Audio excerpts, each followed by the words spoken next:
economy simulation and city building, and we also have some politics and tactical battles, sea battles. Uh-huh. The game is set in the Caribbean Sea century, and we have four nations fighting there for dominance. And you start the game as a young governor of a small town, yeah, and you want to become a famous trader or in this area. Mhm. So we have several mini tutorials. We have a campaign mode for about 16 to 20 hours of campaign, and most important is the free mode. It's like a sandbox game, and our fans like this this most. First of all, you have to change. You choose your nation. We have four nations in the game, and each nation has positive, has advantages. Like England has less construction costs for warships. Then we have France with reduced construction cost for buildings, for example. We have Spain with faster increase of workers and citizens, so their colonies can increase faster. And we have Netherlands with reduced construction cost for trading vessels, for example. So I choose for this presentation, I choose England as a nation, and then we have to choose the character. Each character has two positive and one negative perk. The perks are very powerful, like for example this one, the adventurer. He's able to rebuild vessels which he has defeated in battle, so he can build other many ships, and the other characters can only build the ships of their nation. So then we have the merchant. She is able to trade with all nations, even at war. So she can smuggle into towns during wars, and war and peace is always changing at that time. So then we have the buccaneer. He starts with lots of fame points, and he gets letter of marks at a really low price. So he can just buy a letter of mark and attack hostile ships and plunder them. And we have the piratess. She gets a bonus on fame when she's doing piracy. I will choose the buccaneer now for the presentation, and in the next screen we can set up our game. We have the whole Caribbean Sea as our game world, and there we have 60 towns, and each town belongs to one of the four nations, and we can change the size of the nation. We can change the distribution of all the different nations by just selecting them here, and choose regular, and we can change the distribution, and you can set up the game as you like it, and you can choose your hometown, and of course you can set up a lot of settings for the difficulty level. We have everything from normal to hardcore. Now starting the game.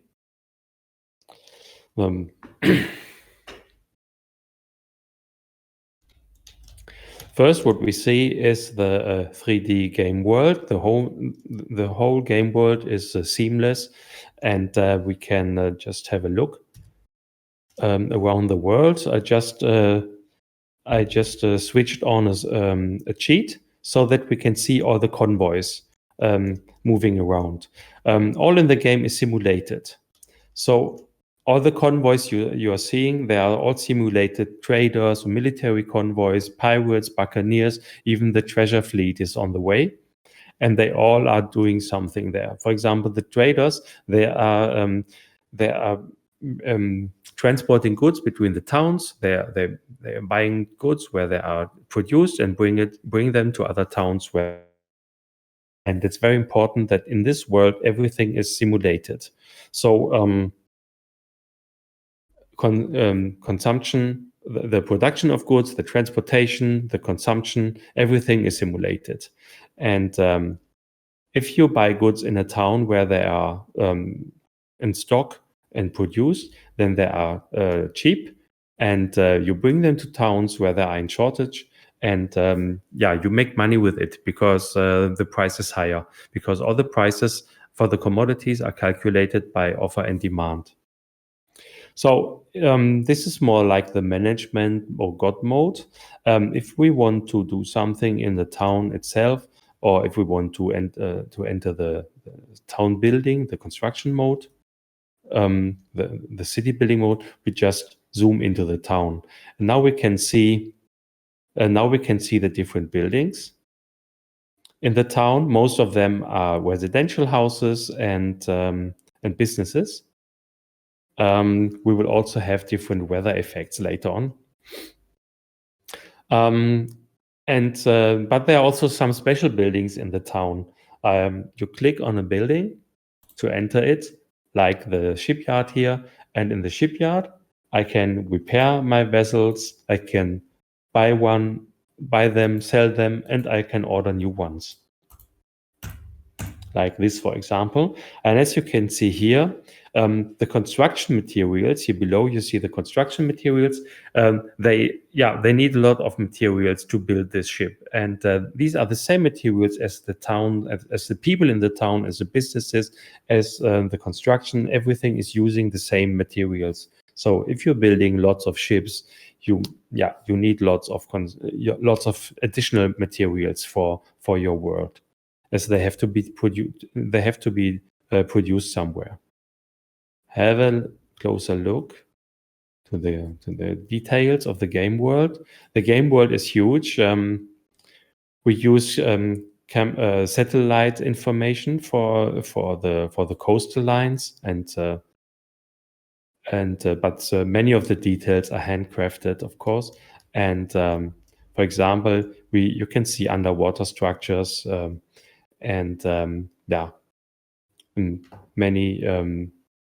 Many funny and nice places around. If we would use this camera to move to our hometown, it would take minutes, because the world is just very huge. You can see it on the mini map. There you can see the little arrow, and you see that the arrow is just moving very slow. So I zoom out to go to our hometown, and because I want to show you the city builder part. So I zoom in the town here. So when each town can produce a certain amount of goods, but the people there in the town, they need everything. So the bigger a town gets, the more diversity the inhabitants want to have, and the satisfaction is mostly influenced by the supply of commodities. If you look on the right side, you can see it here. The supply of commodities is 86%. So small towns need only a few different commodities, but for example, the system is very dynamical, and when a town becomes bigger and bigger, then later on they will need luxury goods as well. For example, as everything is simulated, also if you look on the left side, also inhabitants and workers are simulated as well. So, for example, if you say, okay, let's build 10 businesses for building wood, for example, so that I can increase the ship construction, then you need lots of workers for it, and the workers have families. So the workers produce wood, but all the new people in the town, they increase the consumption of all other goods, and so you need to bring the goods to that town. And if you're not fast enough, or if you cannot bring all the needed goods to the town, the people will become unhappy, and they will leave the town, and your production will break together. And maybe if you have production chains, the whole production chain will break together. So you have to increase your productivity slowly and balance it with all the other productions. We have 7 production slots per town. But there are 25 goods in the game world. So you have to, it's important that you you and the other traders, the other armed traders we just saw on the sea map, they are all important to deliver the goods and to transport the goods between the towns. The trading menu, we could see the filling level of each good. The goods that are produced they have a nice filling level and the price is cheap. But there are also many goods that are not produced in the town, and if they are not available, they are very expensive. And making money by buying at a low price and selling at a high price, this is the most important way to make profit in this economy game. Let's say we want to produce rum. It's I need for the rum distillery. We will need sugar, but sugar can be produced in Port Royal. So this could be a nice production chain here we can build up here. So first for the rum production, we need to visit the viceroy, as we need a concession for the distillery. The viceroy will tell me about the situation in the game world. He will, for example, the situation with the other nations, war and peace, but he will also have some ideas what I could do to make something better for the town, for the nation. And he has task for me and wishes as well. And if I fulfill tasks for my nation, and every time I'm doing good stuff for my nation, I get fame, and I need this fame, as fame is like a second currency in the game. I need it for special things like warships, mighty warships, and for applying for town administration. But there are many ways to get fame. Then I can have a look at the nations. I see the size of the different nations. I see a list of pirates, and finally I can get to the concession dialogue. In the concession dialogue, some of these concessions are bound to the nation I chose in the main menu. So here I can get the concession for the distillery, and I can also get a concession for captain's licenses. I need them for when I want to do sea battles. Okay, so now we have the concessions. I can enter the construction menu, and here in the construction menu you see some colored fields. It's very important for us that we indicate positive and negative fields for construction, because the players do not only build in one town, they can build in 10, 20 or 30 towns, and we don't want them to lose the overview. And as all towns are different, we have some indicators to make it easier to remember the town situation or the philosophy one user wanted to have in a town. Every town has different goods and different production chains maybe, and different size, and it's important that you always town. So I choose the sugar cultivation, and I see two types of fields here. These are negative because they are too close to residential areas, and these fields are positive, or at least they are not positive but not negative. So I build them here. When I build the second one, I get a bonus if I build it close to the first one. Because the two businesses are stitched together to a bigger farm, and they will get a production bonus. Now I choose the rum distillery, which needs the sugar. I just build it. So this is a positive area because it's close to the sugar production, and it's close to workers. They live nearby, and I will get 2 production bonuses here. Production bonuses are very important because the more production bonus I have, the cheaper I can produce, and the more profit I will make by trading. And I can also try to put other competitors for rum, for example, out of the market when when I can produce to better pricing, when I can produce with better prices. So if you look here on the right side, you see the rum distillery needs lots of production construction goods to build the building, and again, these are the same goods as we need for the people, for the building, for the businesses, and for the construction of ships. Everything here is simulated, and everything is in a closed economy system. So you could bring these goods to that town with a trader, or you can just wait until one of the many trader arms do it for you in the background. But of course, if you do it by yourself, you will make the profit for trading. Now let's say we establish some productions in different towns, for example.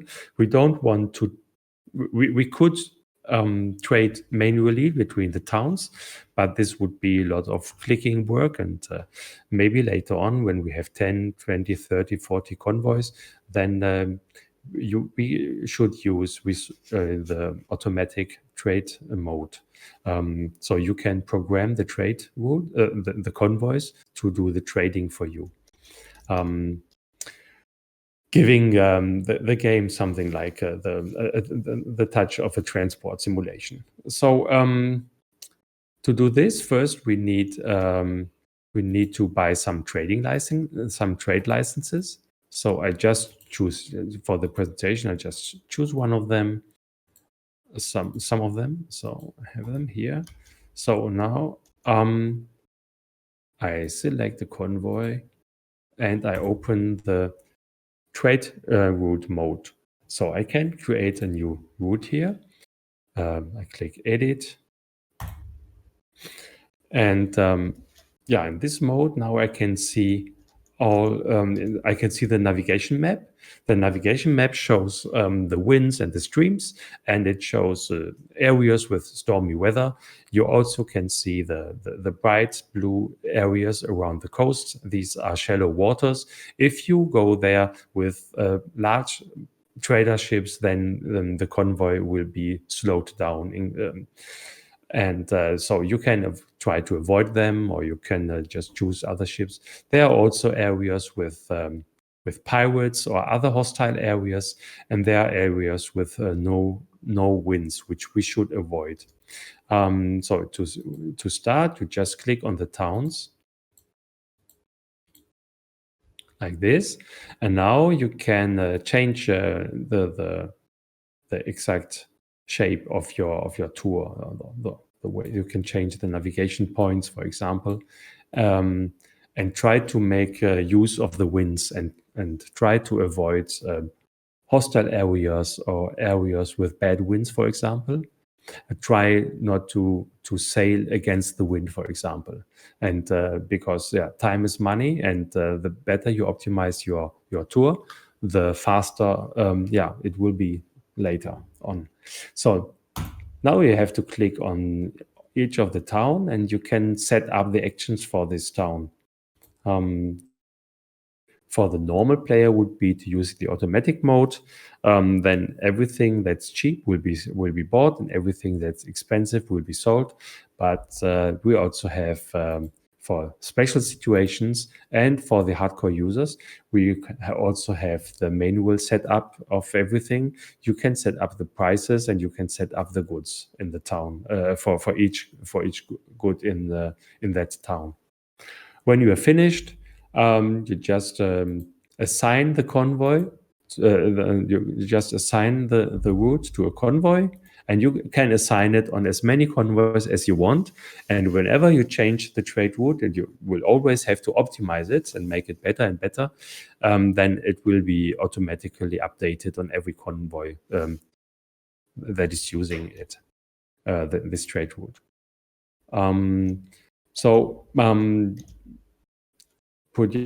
Producing, trading, automatic trading, setting up trade routes, building up towns, making them bigger. This is the main the main time you have to you spend on in this game. But there are also politics stuff, and for example, you want to hunt down a pirate, you search for him, you hunt him, and then you attack him. It depends on how you play. Not all the players want to have many sea battles, but some like it, and you also, it's sometimes can also be very useful to just hunt down other and plunder other convoys, for example. So I will just cheat a sea battle here to show them to you. First of all, we need captains. If you want to have armed ships in your convoy, you need a captain, because the captain has command points, and the armed ships need command points. You can have up to 8 armed ships in your convoy. The captains are very rare, and they're very expensive, and you don't need them for most of your convoys. But maybe you have some special convoys, and you want to supply them with captains. Captains have a current level and a maximum level when you get them. And when you hire them, and by using them, they will increase. The experience will be increased, and you can select skills and skill upgrades for them. We have lots of skills in the game, but every captain only has a bunch of 4 skills, 4 different skills. So if I don't like a captain, I could discharge him or her and hope that the next captain showing up is a better one. But you don't know if this happens. Maybe maybe the next one is worse, for example. So, but I need the captain to fight.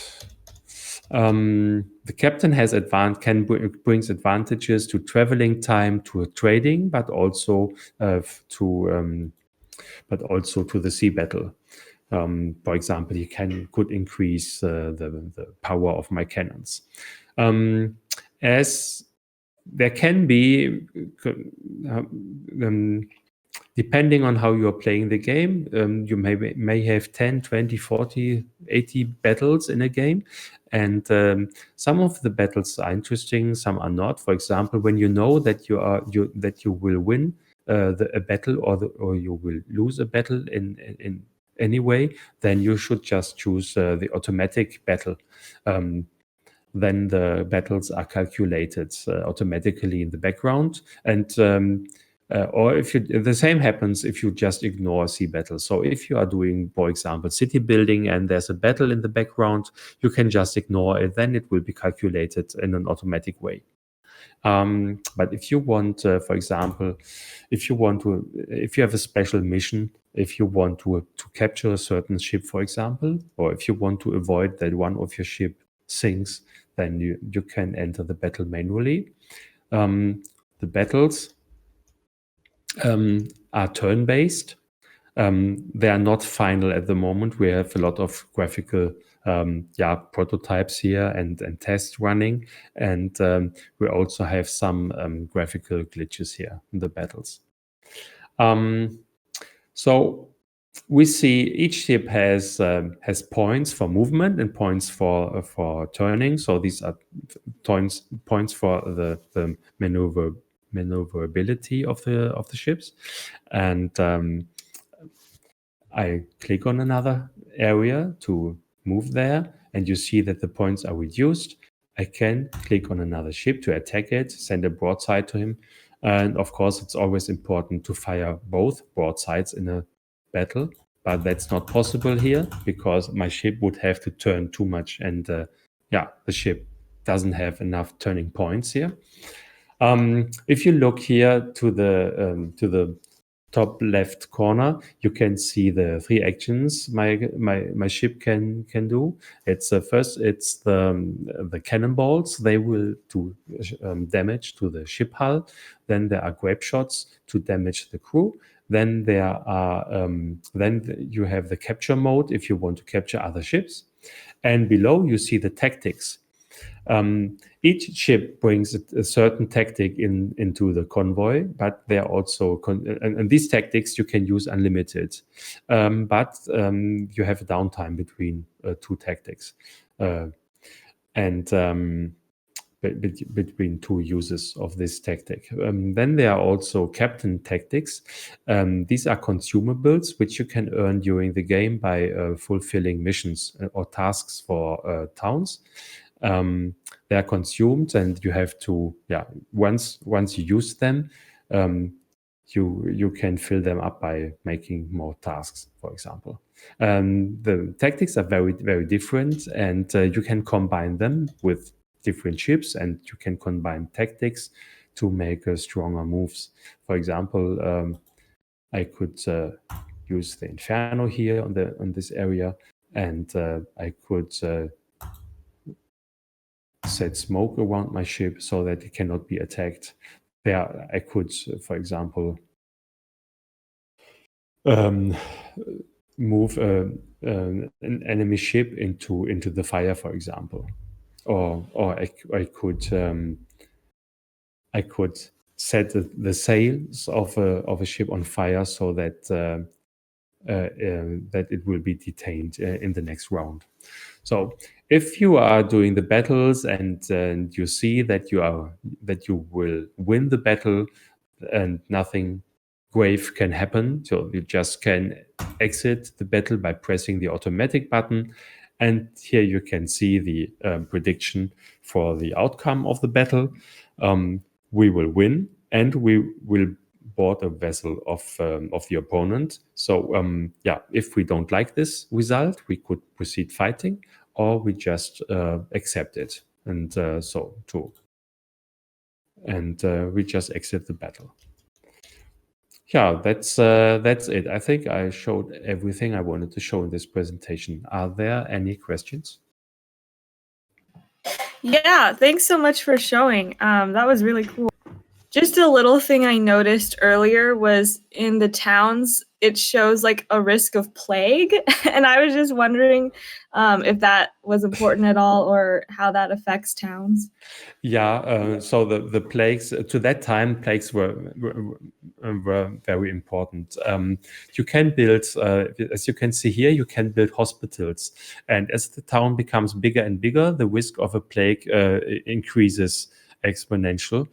So at the moment, the risk is low, but later on, I will need to build hospitals. And if you don't do that, then there could be an outbreak of a plague in a town, and this will make the people sick, reduce the people, reduce your workers, so it will harm the production and everything in the town, and you won't want it. However, there's a trade-off, because hospitals are expensive and hospitals need space. And the more hospitals you build, the less residential houses and production sites you can build. So you always you have to think of that's something. The towns are different. If you have small towns, then it's okay. But if you have larger towns, you need hospitals and you lose a lot of space. And so you have to find. There's no best way to build a town. You always have to think about what is best at this situation. Yeah, thanks for sharing. Also, just overall, I was wondering, I know you mentioned the main objective is just to become the best trader. So is there like a finite end goal that you're trying to reach, or a certain level where you're just kind of maxed out on everything, or does it just kind of you can infinitely get better? Yeah, so we have the campaign mode, and in the campaign mode, of course, we have lots of tasks and goals. We have them as well in the free game. However, in the free game, the people never want to stop. It's a construction game and the building up game, and the people never want to leave. However, you can set up in the main menu before starting a game. You can see in the journal, you can, it works, okay. You can see that we have objectives in the game, and you can choose if you want to have objectives, military-wise, economy-wise, or if you want to have a mix, or just no objectives. It's very funny. In the last game, we had optional objectives, and there were people complaining that they cannot switch off the optional objectives. Although they were optional, they didn't like them. And so this time you can switch them off. And whenever you fulfill an objective, you will get reputation. And if you fulfill the objective of the game, you will get some ranking. But of course, you can just stay in the game and play unlimited, infinitive. Yeah. Yeah, cool. And then lastly, just wondering if you have any exclusive pictures or images that I could share when we publish the review. I think I got like a link maybe to like the trailer, and it's not a huge deal at all, but if you have any media that you'd like to share. Yeah, it's not me to say, but we have lots of media, and yeah. And you Okay. ask Matt about it. Yeah. Okay, awesome. We'll have the video file of this soon, so we'll send it to you so you can post or narrate over it, whatever you want to do. And we'll the beta is opening up in the next month or so, so we'll get you into that too. Okay, sounds great. Well, thank you so much, Daniel. That was really informative. You're welcome. And if you have any questions maybe coming up in the next days, just send an email to Matt and he will forward it to me. So you will get all answers you need.